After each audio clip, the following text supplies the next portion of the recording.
Good evening to all of you. Today we will discuss about morphological classification of bacteria. कल मैंने बताया था कि बैक्टीरिया के क्लासिफिकेशन के टाइप्स किस किस के बेस पे होता है, तो आज बात करेंगे मॉर्फोलॉजिकल क्लासिफिकेशन, यानी कि उनकी मॉर्फोलॉजी कैसी है, वो बाहर से कैसे दिखाई देते हैं, उनके स्ट्रक्चर किस तरह का है, उसके बेस पे उसको क्लासीफाई किया गया है किन किन टाइप से।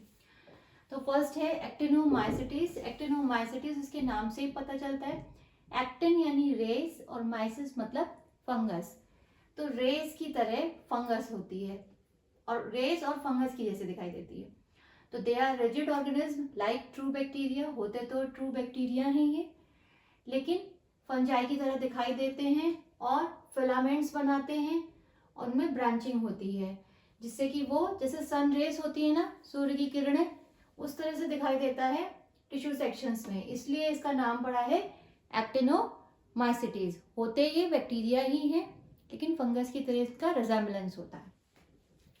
स्पाइरोकीट्स दिख रहा है, स्पाइरल शेप का है, स्पाइरल शेप में ही होता है। ये रिलेटिवली लॉन्गर होता है, लंबा होता है, सिलेंड्रिकल होगा, नॉन ब्रांच्ड होगा, इसमें ब्रांचिंग नहीं होती और स्पाइरल शेप का होता है और जिसमें कि कई सारे कॉइल्स होते हैं।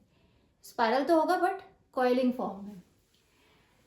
माइकोप्लाज्मा, माइकोप्लाज्मा काफ़ी फेमस ऑर्गेनिज्म है, जिसे पीपीएलओ भी कहते हैं, प्लूरोनिमोनिया लाइक ऑर्गेनिज्म, यानी कि ये अपना जो शेप है वो चेंज करता रहता है। इनमें सेल वॉल नहीं होती, इसीलिए इनकी शेप चेंज होती रहती है। और ये प्लियोमॉर्फिक, प्लियोमॉर्फिक यानी जिनकी कई सारी मॉर्फोलॉजी हो, इनका स्ट्रक्चर चेंज होता रहता है, मॉर्फोलॉजी चेंज होती रहती है, इसलिए इनकी कोई शेप नहीं होती, इंडेफिनिट शेप के होते हैं। ये राउंड या फिर ओवल बॉडीज में होते हैं या फिर इंटरलेकिंग फिलामेंट्स होते हैं, एक दूसरे से बंधे हुए फिलामेंट्स होते हैं।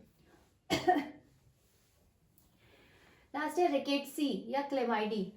तो ये स्मॉल होते हैं, ऑब्लिगेट पैरासाइट्स होते हैं। ऑब्लिगेट का मतलब जो पूरी तरह से होस्ट पे डिपेंडेंट हो, अगर होस्ट नहीं होगा तो ये नहीं रह सकते, ठीक है। तो they can not live without a host and at one time, एक टाइम पर ये क्लोजली रिलेटेड होते हैं वायरसेस की तरह। वायरसेस की तरह भी काम करते हैं, दिखाई देते हैं, ऐसा लगता है जैसे वायरस हो, वैसे एक्ट करते हैं, लेकिन होते ये क्या है, बैक्टीरिया, ठीक है।